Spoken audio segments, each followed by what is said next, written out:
con la historia, han determinado y determinan aún el destino y la calidad de las personas con discapacidad. Yo acá traje algunos ejemplos y para que puedan ver justamente qué diferentes modelos han ido respecto a la discapacidad. Por ejemplo, el modelo de exclusión, considerando la discapacidad como un parámetro anormal, el cristianismo, donde la discapacidad estuvo asociada al pobrecito, donde, bueno, han surgido los primeros lugares de asistencia, la modernidad, refiriendo a la discapacidad como una incapacidad, como una deficiencia. Luego también con las dos guerras mundiales empieza a definirse el término discapacitado, ya tomando justamente la discapacidad como una enfermedad y donde se empezó a hablar de paciente y de déficit. También estuvo el modelo de las necesidades especiales, donde surgieron las escuelas maestras especiales y donde se empezaron a nombrar justamente a las personas como con capacidades diferentes. Después los últimos dos modelos que más primaron fueron el modelo social, donde justamente se ha tomado la discapacidad como un problema social, donde no se trata justamente del atributo que tienen las personas solamente, sino que tienen que ver con las barreras que impone la sociedad. Y hoy en día, justamente como decíamos, cómo llegamos a hablar hoy de las personas con discapacidad en una perspectiva de derechos, tiene que ver a partir de la Convención Internacional sobre los Derechos de las Personas con Discapacidad, donde se instala justamente la discapacidad con perspectiva de derechos, centrándose en la inclusión social. Definiendo justamente a los ciudadanos como personas independientes, con todos sus derechos, capaces de tomar sus propias decisiones en responsabilidades y donde justamente la discapacidad es un problema de todos y no tiene que ver justamente de la persona en particular. Otra cuestión, bueno, que me pareció también muy interesante poder traer, tiene que ver justamente del uso correcto del lenguaje sobre las personas con discapacidad. Hoy en día sabemos que todos esos modelos que yo recién nombré, hay un montón de restos que hoy en día los escuchamos, muchas personas se siguen refiriendo a las personas con discapacidad con un lenguaje inadecuado. Por eso me pareció importante poder traer este punto que me parece fundamental para poder nombrar a las personas con discapacidad como se debe, ya que el uso incorrecto va a estigmatizar y va a discriminar, ¿sí? Y es tan importante usar el término inclusión de las personas con discapacidad. Entonces, hablamos de personas con discapacidad o sin discapacidad, donde lo normal no aplica a la condición humana. Entonces, no se dice ni discapacitado, ni sufre, ni víctima, ni paciente, ni sordito. Hablamos de personas con discapacidad. Primero está la persona con su dignidad, sus derechos, sus deseos, sus intereses, sus proyectos, y después la discapacidad. En este sentido vemos que no nos centramos en el déficit, sino en la persona.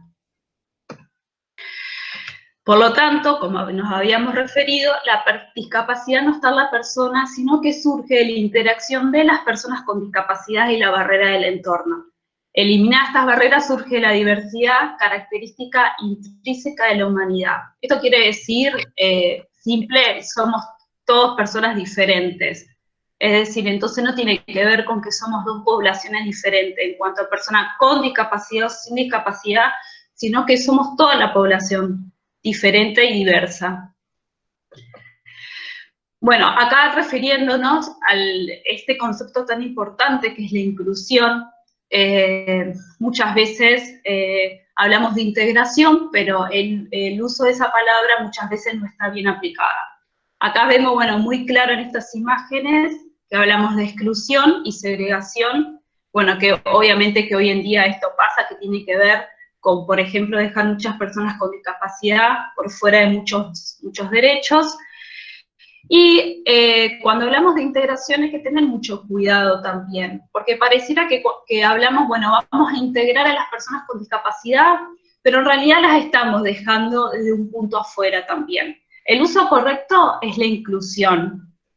¿Por qué? Porque integración tiene que ver con crear espacios, servicios, lugares, comunicaciones, exclusivos para las personas con discapacidad y otros que son exclusivos para las personas sin discapacidad. Entonces acá pareciera lo mismo, que estamos hablando de dos tipos de población diferente, donde tal servicio solamente pueden usar las personas sin discapacidad y no tienen acceso a las personas con discapacidad. Así que ahí hablamos de integración, pero en realidad estamos excluyendo también.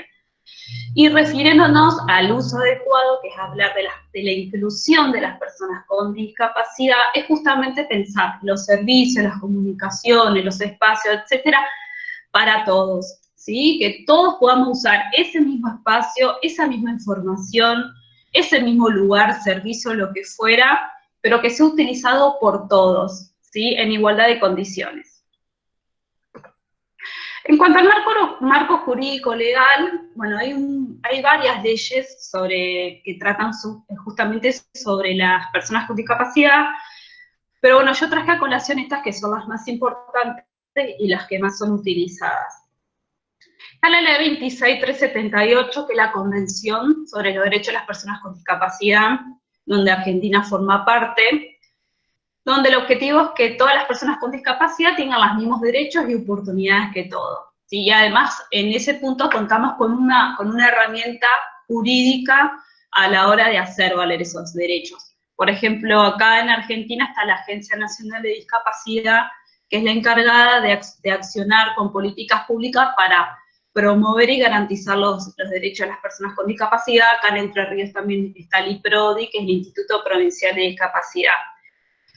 La Ley 24.901, que es el Sistema de Prestaciones Básicas en Habilitación y Rehabilitación Integral a favor de las personas con discapacidad, tiene que ver con acciones de prevención, asistencia, promoción y protección, con el objeto de brindar una cobertura integral a sus necesidades de requerimiento.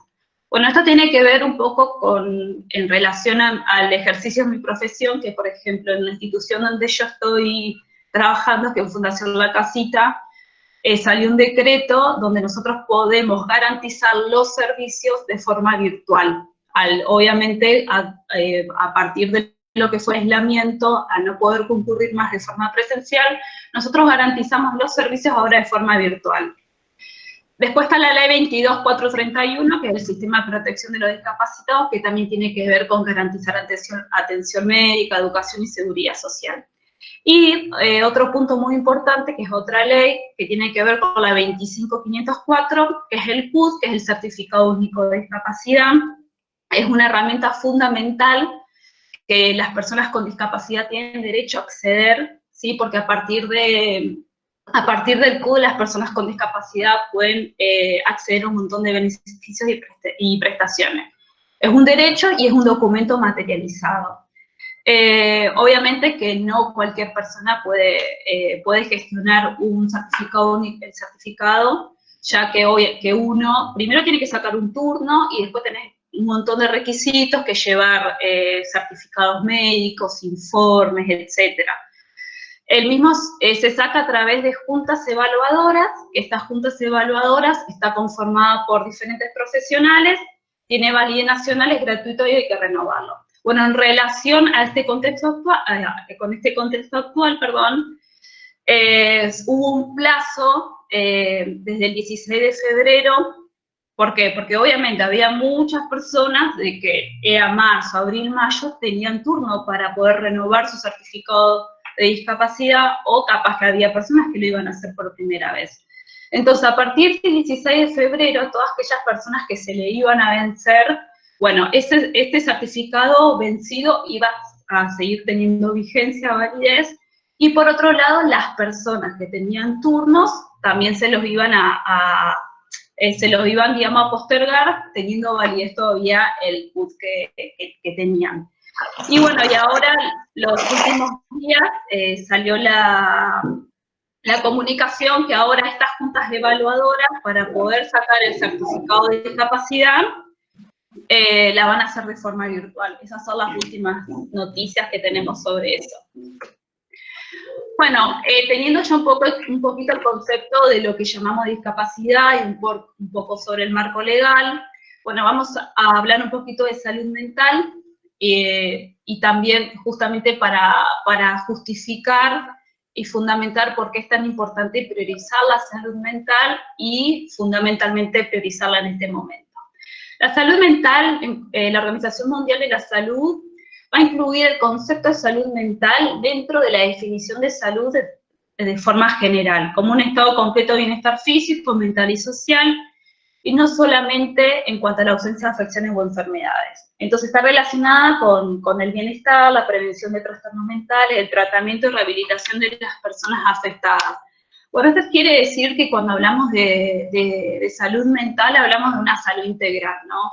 En realidad no está por un lado la salud mental y por otro lado hablamos de salud física. Cuando hablamos de salud integral, es decir, no podemos pensar una sin la otra. Por ejemplo, una persona que tiene una afección orgánica, obviamente que eso va a repercutir sobre su salud física, ¿sí? Porque hablamos de una persona que tiene sentimientos, que tiene emociones, que se angustia, o viceversa, una persona que tenga un trastorno mental también va a repercutir sobre su salud física. En relación al marco jurídico legal, hablamos de la Ley de Salud Mental, que salió, la 26657, que salió se decretó en el 2010, que hablamos de un nuevo paradigma, considerando a la persona como sujeto de derecho, y en este marco de esta ley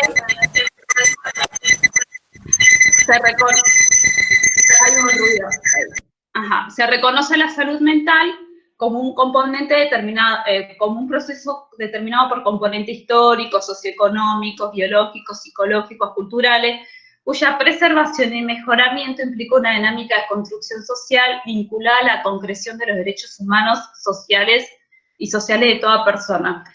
Esta ley de salud mental se trata de un nuevo paradigma, como les había referido, que ya toma a la persona como un sujeto de derecho.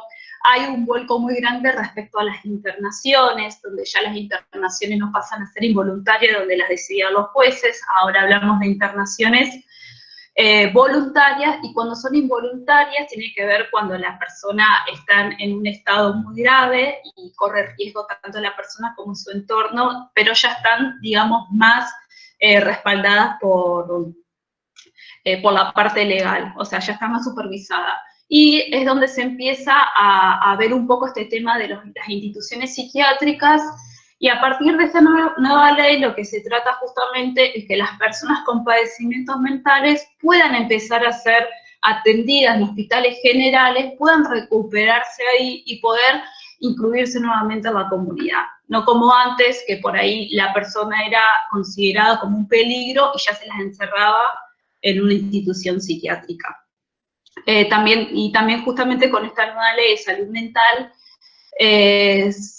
prima lo que tiene que ver con el trabajo interdisciplinario, es decir, no tomar a la salud mental desde un enfoque médico, sino que es necesario que puedan intervenir todas las disciplinas, no solamente la psiquiatría y la psicología, sino también acompañamiento terapéutico, terapista ocupacional, psicomotricista, fonoaudiólogo, asistente social, etcétera.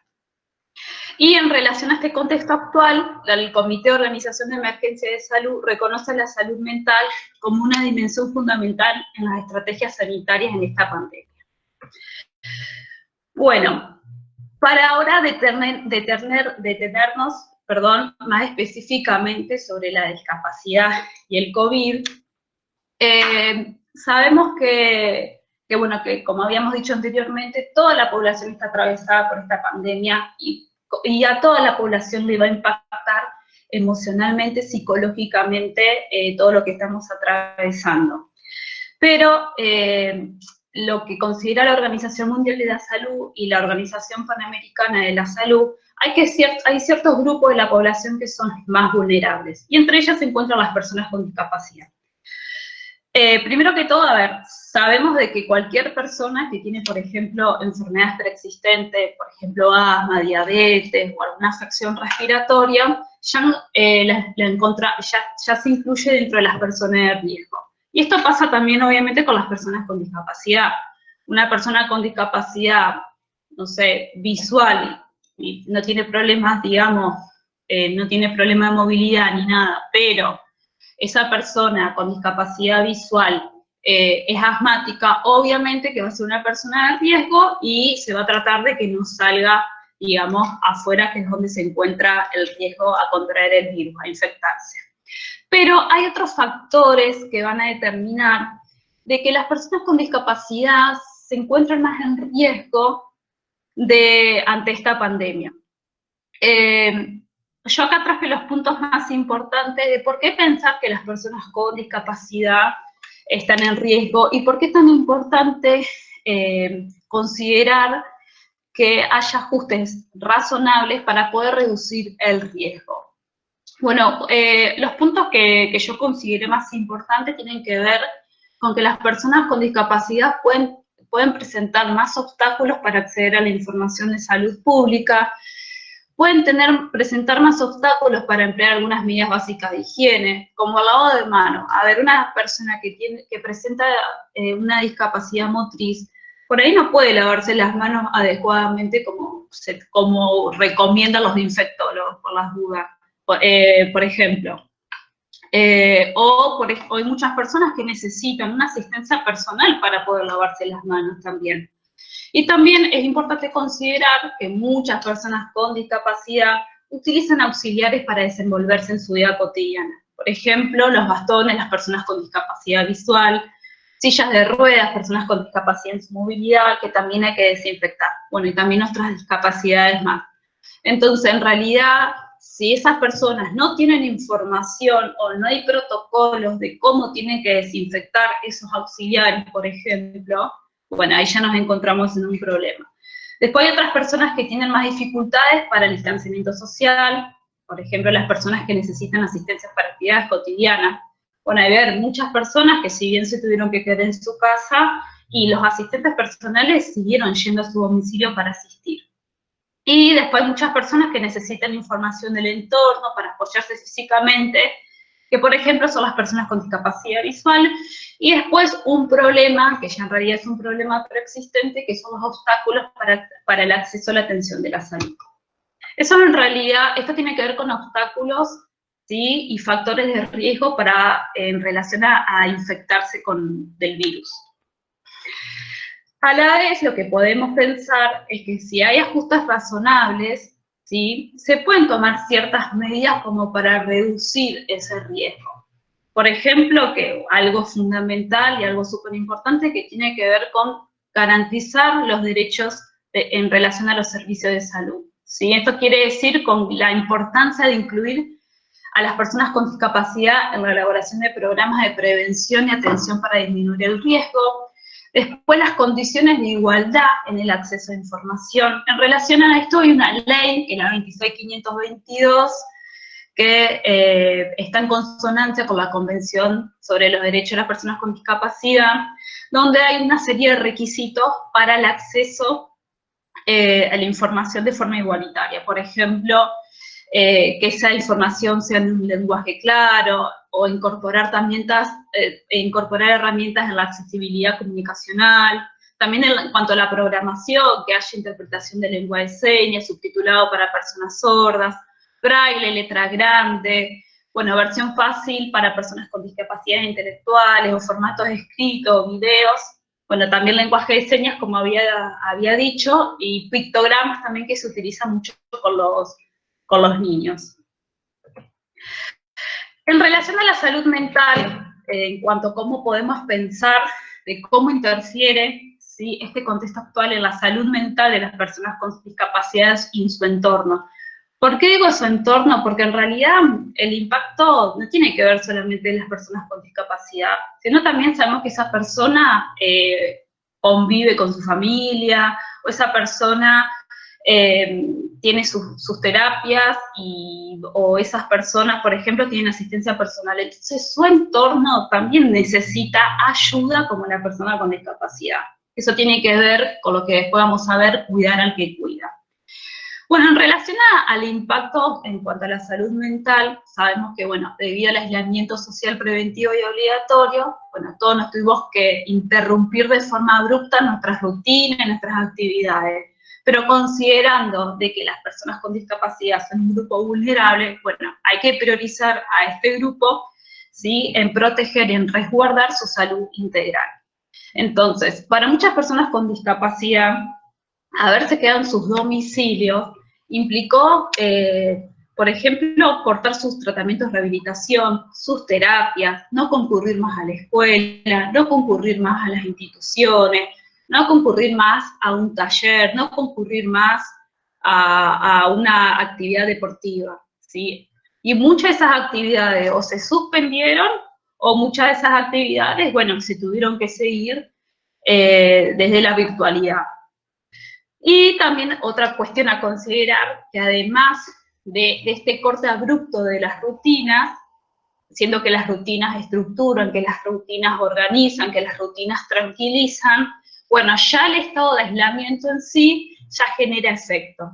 Entonces, es importante de ocuparnos de ese impacto, de esos efectos que puede generar toda esta situación, tanto niños, adolescentes como adultos.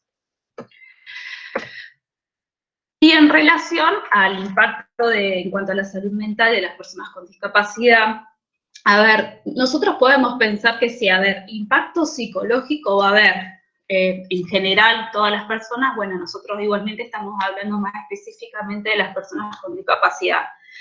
Pero, a ver, en general va a haber impacto y ese impacto va a ser particular, ¿sí? A cada persona. Eso tiene que ver con cómo se trabaja en la clínica, ¿sí? Con personas con discapacidad, que tiene que ver la singularidad. Es decir, nosotros nos podemos fijar en el déficit, en la discapacidad, para ver cómo va a ser el impacto. Por ejemplo, no puedo decir, bueno, a las personas con discapacidad motriz le va a impactar de tal forma. Por eso es hablar de una generalidad y ahí ya no estamos hablando de la clínica. Lo importante es ver el caso por caso y considerar que es verdad que uno tiene que considerar la discapacidad, porque no para determinar cierto tratamiento o, no sé, o cierta medicación, etcétera. Pero acá lo que hay que considerar es que estamos frente a una persona, como hablábamos desde el principio, una persona que tiene sus deseos, sus intereses, su propia particularidad, su singularidad. Entonces, los efectos, el impacto emocional que va a tener sobre cada una de las personas con discapacidad va a depender de un montón de factores. Esos factores tienen que ver no solamente con la discapacidad, considerando que sí, es verdad que hay muchas discapacidades que por ahí ponen a la persona aún más en riesgo. Pero también va a depender de la edad, de la condición social, económica, el lugar donde vive, la condición de vivienda, el apoyo del entorno, que el apoyo del entorno tiene que ver con las familias, los asistentes personales, los terapistas, si esa persona concurre a algún establecimiento o no, su propia historia, etcétera. Entonces, como decíamos, no solamente atendiendo a la discapacidad, sino que va a haber un montón de factores que van a favorecer o no que el impacto sea mayor o menor. Y algo que me pareció muy importante traer, que tiene que ver con la cuestión del estrés, ¿sí?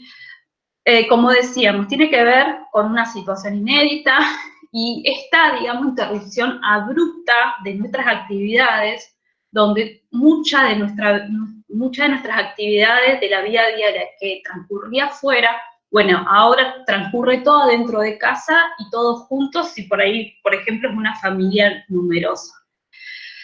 Ante estas reacciones, ante un ambiente impredecible, sabemos que se dispara la respuesta del estrés, que es una respuesta fisiológica de origen animal de la biología. ¿Sí? La respuesta del estrés es una respuesta normal, es decir, que nosotros estemos respondiendo con estrés no tiene que hablar con algo que está mal, porque en realidad es una respuesta normal. El tema que obviamente hay que prevenir y hay que actuar y hay que intervenir para que ese estrés no se haga crónico y no termine, sí, tal vez en un cuadro más patológico. Por eso es tan importante y por eso es tan fundamental priorizar a la salud mental, porque en este momento, que sabemos que recién comienza y que no hay fecha de culminación, esta incertidumbre, que la incertidumbre justamente el no saber es donde nos deja en este lugar sin control y es donde despierta aún más el estrés, generando los niveles altos de ansiedad. es la importancia de poner énfasis en las emociones que el estado de aislamiento puede generar. Y estas emociones se van a manifestar en diferentes planos, en el cuerpo, por ejemplo, dolores de panza, en la conducta, agresividad, autoagresividad, en lo relacional también, conflictos, digamos, con las personas que convivimos en nuestras casas. Tomé unos puntos que me parecieron importantes para poder trabajar y para poder ver cómo podemos reducir el impacto, ¿sí?, emocional de esta pandemia.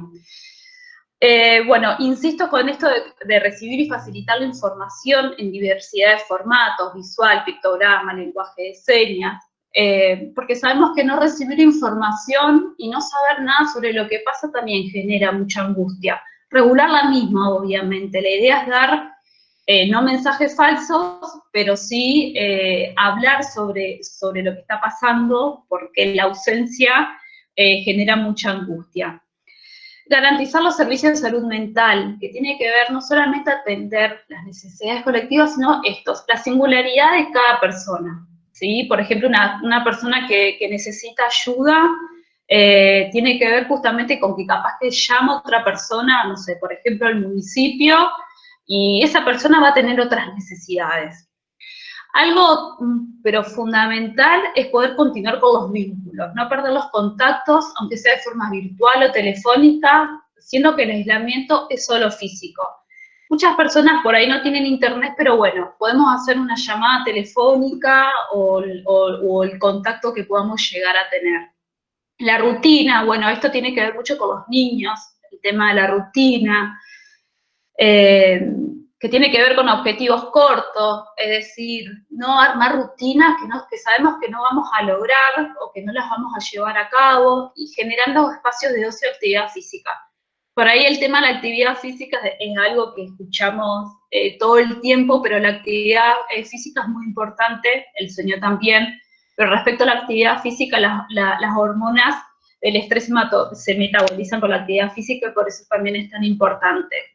Acompañar, asistir a las personas con discapacidad y su familia que presenten más necesidades, con las redes de apoyo, las instituciones, terapeutas. Bueno, las instituciones tienen que ver con esto de que podemos ir garantizando los servicios de forma virtual, los terapeutas también. Hay muchos terapeutas que pueden ir a los domicilios, como otros mandan sus terapias de forma virtual, los familiares, asistentes, para evitar estresores secundarios. Los estresores secundarios tienen que ver cuando hay una persona que está desamparada, por ejemplo, una persona con discapacidad necesita tomar X medicación. Bueno, esa medicación siempre la obtiene un centro de salud, por ejemplo.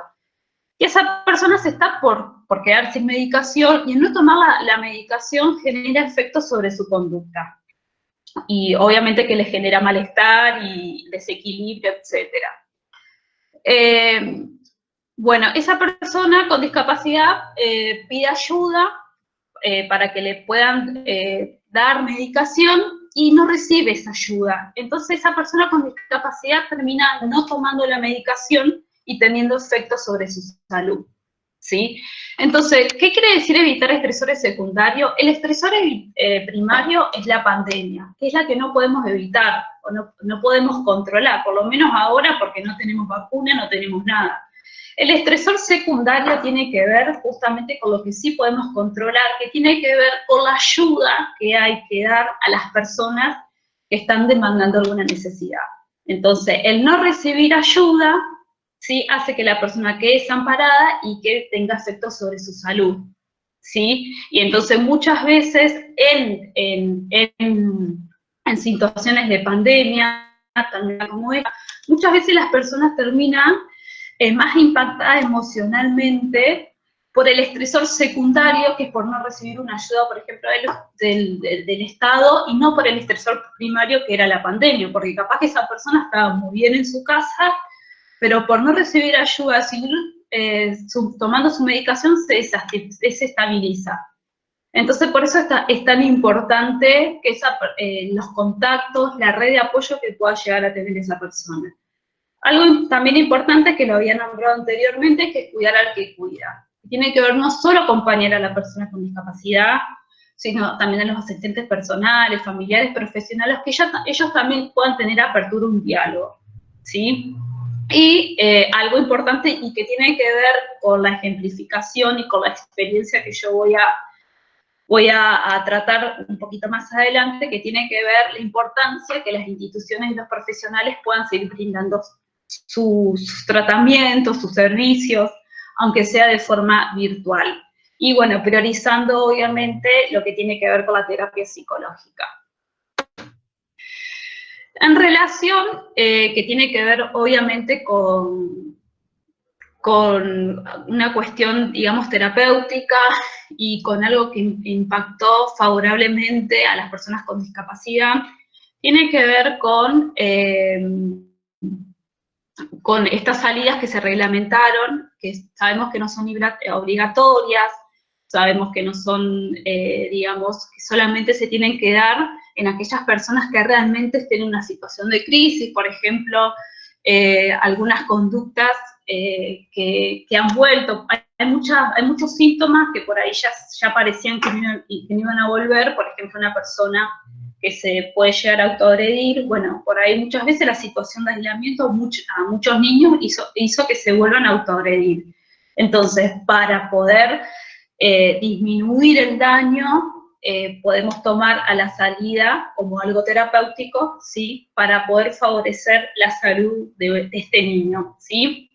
Sabemos entonces que no son obligatorias, que obviamente que no pueden salir aquellas personas que tengan algún síntoma o aquellas personas que tengan alguna afección que tiene que ver, como habíamos dicho anteriormente, con, no sé, la diabetes o una afección respiratoria, lo que fuera. Y bueno, y también tenían que ver comprendidas, que podían salir aquellas personas comprendidas dentro del colectivo del trastorno del espectro autista. Y en relación a lo que dije anteriormente con respecto a las redes de apoyo, bueno, acá en el país algunas redes de apoyo por ahí que se han visto o visualizado tienen que ver con ANDIS, que es la Agencia Nacional de Discapacidad, bueno, que han lanzado números de teléfono, también números para que las personas puedan hacer videollamadas, ¿sí? Donde hay equipos de personas justamente que hacen las videollamadas para personas sordas y demás. Y acá en Entre Ríos, por ejemplo, está la red Cerca, que fue lanzada por el IPRODI, como había hecho el IPRODI, el Instituto Provincial de Discapacidad, y es una red de apoyo más que nada para aliviar emocionalmente a las personas con discapacidad, también a su familia, también para ayudar a reorganizar rutinas o por ahí para necesidades específicas, por ejemplo, que yo había dado el ejemplo de la medicación, llamar porque no puede conseguir una medicación, etc. Y esta red de apoyo que es Red Cerca, lo que quería comentar, que es una particularidad, que está centrada bajo los principios del SMAP. El SMAP significa protección en salud mental y apoyo psicosocial en emergencias y desastres. Esta red de apoyo, bueno, se centró en esta acción que es el SMAP, que tiene que ver con los primeros auxilios psicológicos. Esto se da en todo el país, hay gente especializada en el tema, inclusive cuando recién arrancó la pandemia, bueno, psiquiatras y psicólogos empezaron a dar charlas virtuales gratuitas para capacitar a todo el personal de salud, que tiene que ver con que es una persona que llama y que uno le da la primera asistencia psicológica, como los primeros auxilios. Por ejemplo, una persona que hace el curso de RCP, bueno, capaz que va caminando por la calle y puede hacerle RCP a una persona. Pero en realidad, si bien hay un montón de manuales y esa primera ayuda psicológica la puede dar cualquier persona, uno tiene que estar entrenado. Inclusive hay un montón de manuales que andan dando vueltas de cómo poder contribuir a hacer primera ayuda psicológica, porque no se trata de que porque uno atiende una llamada, no quiere decir que esa persona pasa a ser mi paciente, no hay que analizar la situación, no hay que diagnosticar, eso está rotundamente prohibido, sino tiene que ver con poder con esa primera ayuda psicológica, poder aliviar a la persona, escucharla, poder brindar alguna necesidad, porque en realidad no se trata de preguntarle a la persona cómo se siente, porque sabemos que si está llamando porque bien no se siente. En realidad lo importante es poder contribuir y ayudar a esa persona preguntándole en primera instancia qué es lo que necesita.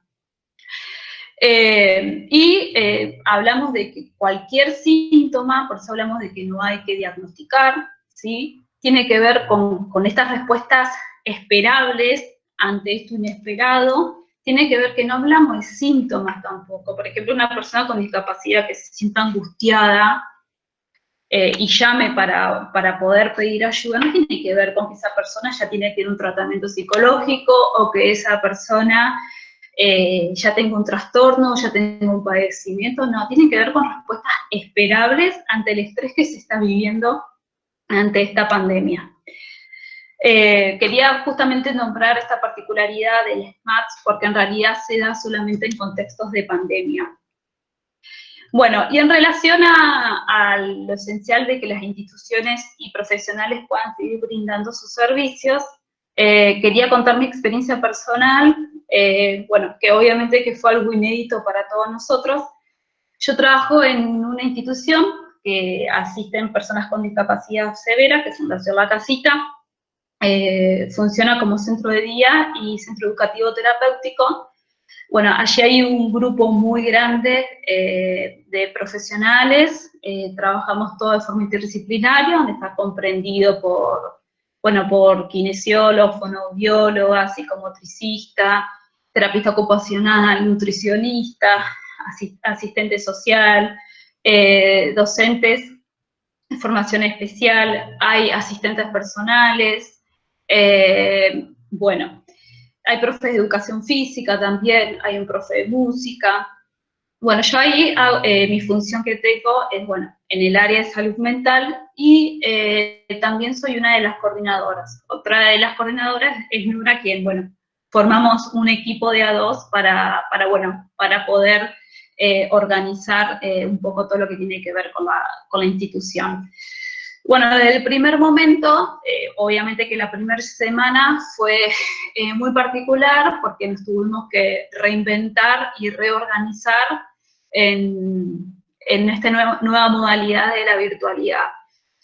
Saben, bueno, que las obras sociales nacionales garantizaron, ¿sí?, el cubrir todos los servicios, obviamente desde la virtualidad, siendo que, bueno, nosotros después, a través de declaraciones juradas, tenemos que justificar qué es lo que estamos haciendo. Así que, bueno, en un primer momento comenzamos a mandar a las familias y a los chicos, a los beneficiarios. Sabemos que el acompañamiento no solamente es a los chicos, sino también a las familias, que tiene que ver justamente con la contención, ¿sí?, no solamente psicológica, sino tiene que ver con la tranquilidad de que, bueno, nosotros estamos con ellos. Así que, bueno, de un primer momento, los talleristas, la institución funciona de esa forma. A principio de año todos entregan un proyecto personal, todas las docentes de educación especial tienen un grupo y tienen que presentar un proyecto, y un proyecto que va cambiando cada 6 meses el grupo.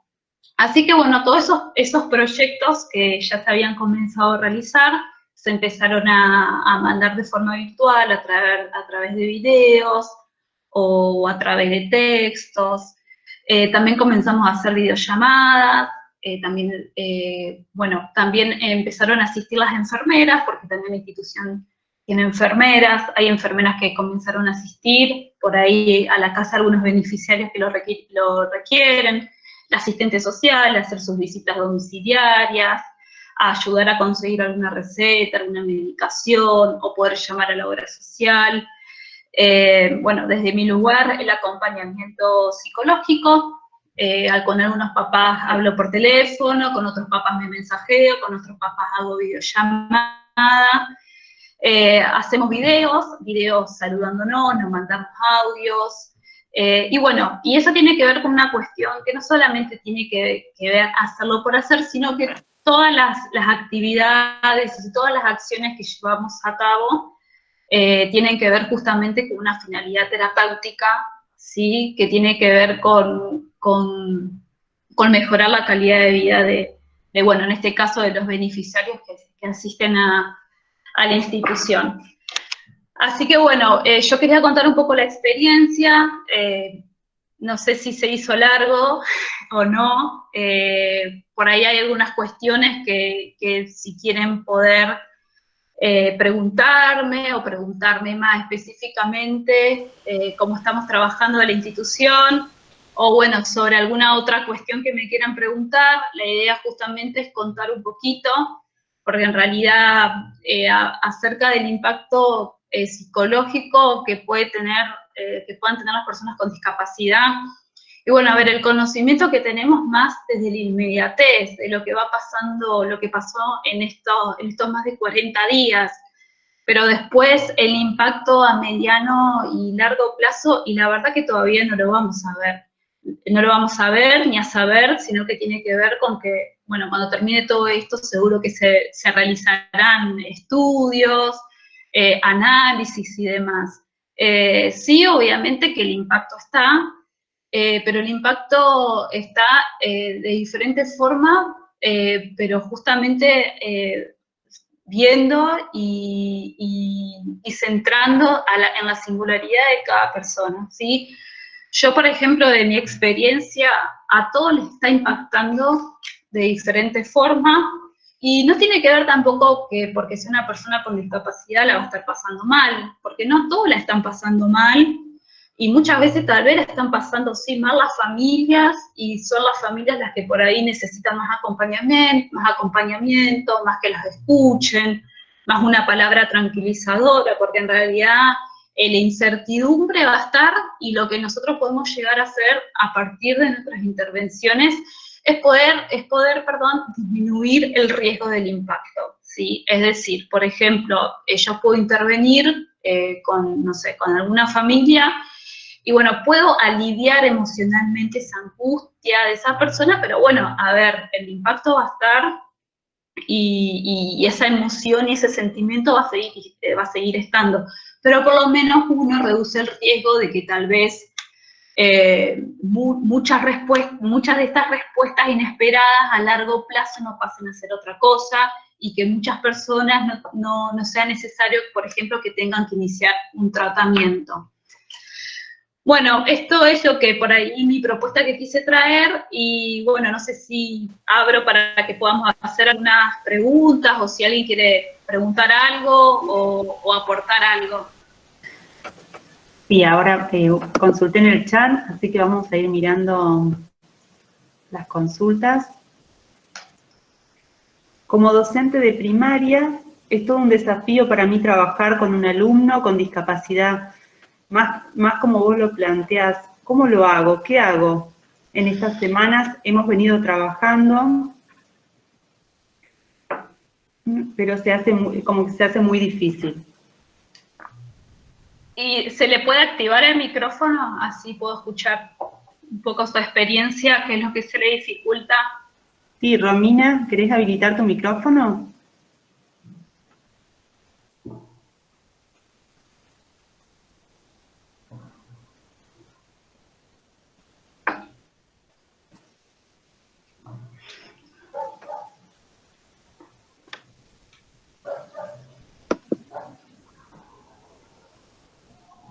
Romina, ¿querés habilitar o no tenés micrófono?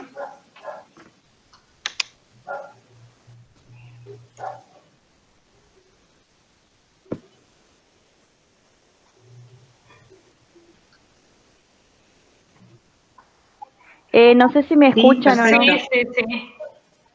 Buenas tardes. No, yo estaba Hola. planteando que decía ahí cómo yo me hacía esa pregunta, que cómo hacía yo y cómo trabajaba con ese chico desde la casa, porque por ahí para mí es todo un desafío.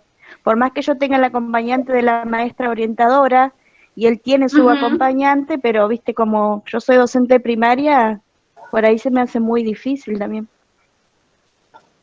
¿Pero qué se te hace difícil? ¿Adecuar las actividades? Claro, ¿O que ese claro. chico haga Sí, por ahí es eso, adecuar las actividades. La familia ayuda un montón, la familia me manda videos, interactuamos continuamente. Ajá. Pero vos en qué ves, digamos, porque en realidad en este momento con respecto a la escolaridad, la idea justamente es hacer lo que se puede, ¿sí? Con respecto a los chicos, hay un montón de particularidades que tiene que ver justamente que no es momento de exigir, que es momento de que se pueda hacer lo que se puede con los recursos que se tienen, ¿no? Porque obviamente que la virtualidad... A ver, lo que antes nosotros por ahí, la sociedad entera criticaba acerca de la virtualidad, hoy la virtualidad es nuestro salvavidas hoy en día. Si no estuviera internet, bueno, el caos hubiera sido mayor. Y por ahí el tema de adecuar las actividades, bueno, tiene que ver justamente con adecuarlas como vos las venías haciendo, o también ese chico tiene terapias, ese niño. Sí, hace terapia, que por Bueno, ahora se le dificulta salir del hogar, digamos, pero creo que a través de la tecnología lo están haciendo su familia con sus respectivas especialistas, digamos. Por lo que me contó la mamá, lo hacen a través virtual, digamos. bueno, pero las dificultades siempre se van a presentar, ¿sí? Es decir, no quiere decir que no va a existir la perfección. Obviamente que dificultades, pero mientras que vos le puedas adecuar las actividades y poder mandárselas y que las familias te pueden hacer por lo menos una devolución sobre eso, y muchas veces, antes que nada, es muchísimo también. O también la idea es buscar ayuda dentro del equipo. Por eso yo hoy hablaba de la importancia de trabajar de forma interdisciplinaria, ¿sí? Sí, por lo general estamos trabajando en equipo porque, ya te digo, de primero yo me planteé esas preguntas, digamos, ¿cómo hacía yo y qué hacía? Pero bueno, tengo el apoyo de la maestra orientadora y de su acompañante, así que ahí vamos. Y vamos bueno, bien, justamente digamos. se trata de ahí vamos. En realidad tampoco las cosas por ahí no van a salir como uno espera o por sí. Claro, no, pero yo lo primero, por eso te decía, yo lo primero me planteé esas preguntas porque vos decís, ¿cómo trabajás desde la casa? O sea, vos de tu casa y ellos desde la casa, pero la familia reacompaña, o sea, tengo bueno, ese lado positivo, digamos.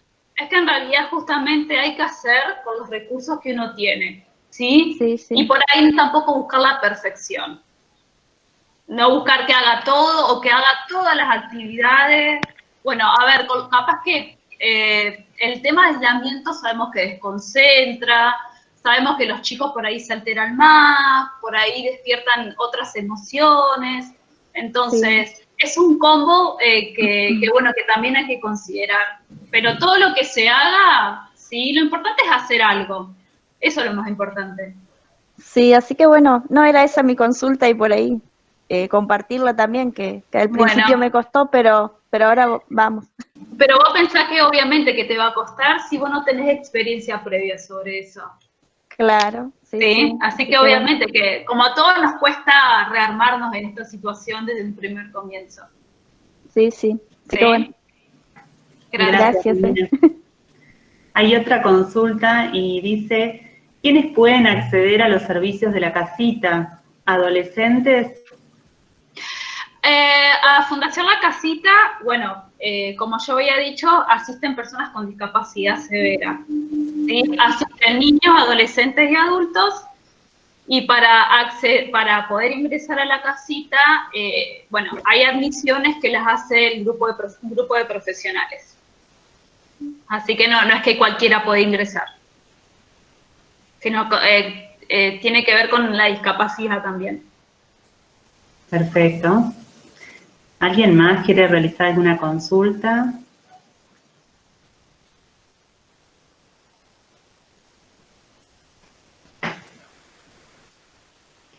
Mientras tanto, Luciana, te voy haciendo el agradecimiento. Bueno.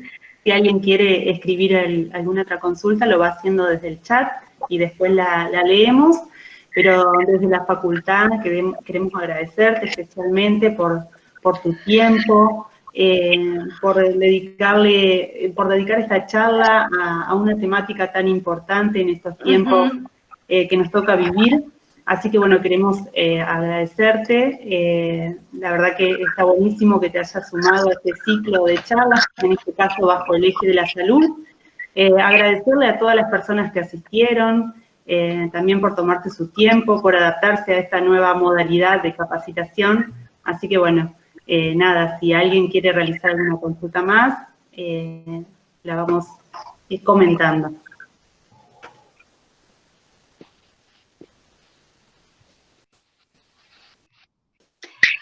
En realidad, bueno, yo intenté reducir a un montón, pero porque en realidad hay un montón para debatir, hay un montón para seguir, digamos, construyendo. Yo creo que tiene que ver justamente con esto de dejar en claro que hoy hablar de la inclusión de las personas con discapacidad, justamente en este contexto de pandemia, tiene que estar más fuertemente esta convicción de poder incluir a las personas con discapacidad y poder derribar esas barreras, ¿sí? Para que todas las personas con discapacidad tengan en igualdad de acceso a todos los servicios, como estamos hablando en esta situación, ¿sí? Si hay una barrera de que una persona con discapacidad no puede acceder a una información de cómo higienizarse, bueno, ahí estamos en un grave problema. Entonces, por ahí es lo que más quise explicar acerca de la importancia de hablar de los derechos, más que nada en este momento. Exactamente. Bueno, si nadie más quiere realizar alguna consulta, damos por finalizada la charla. Y nuevamente les agradecemos a todos por su tiempo y por adaptarse, como les dije antes, a esta nueva forma de capacitación.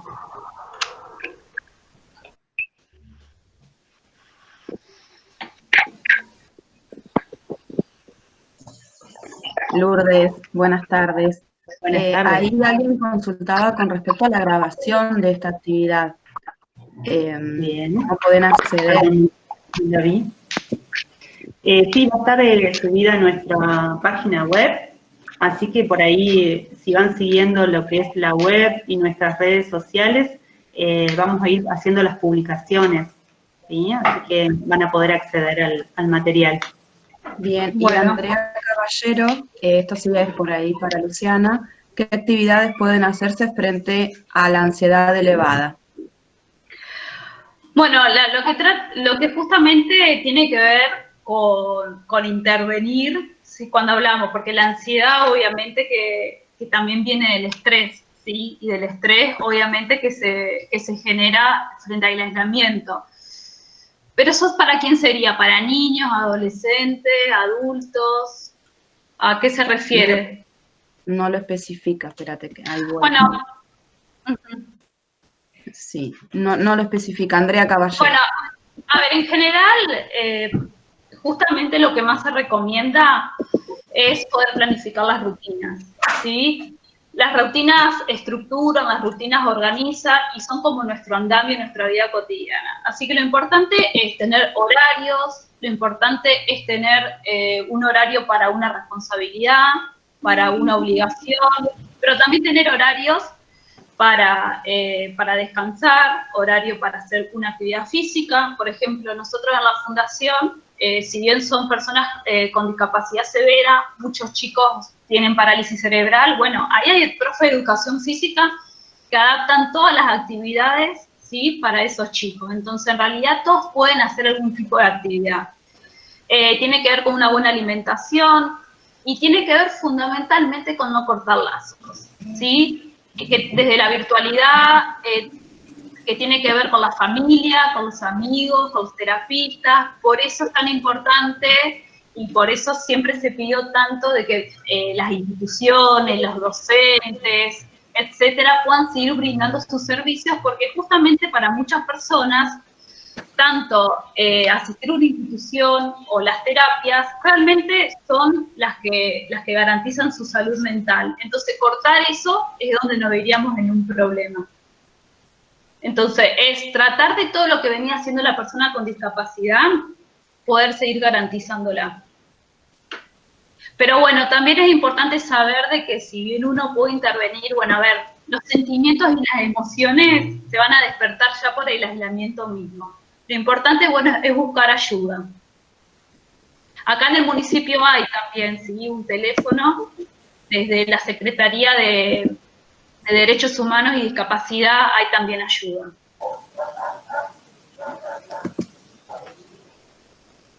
Perfecto.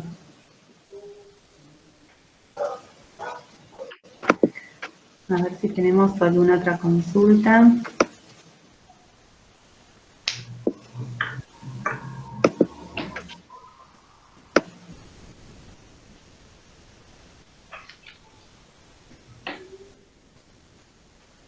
Creo que no quedó ninguna más arriba.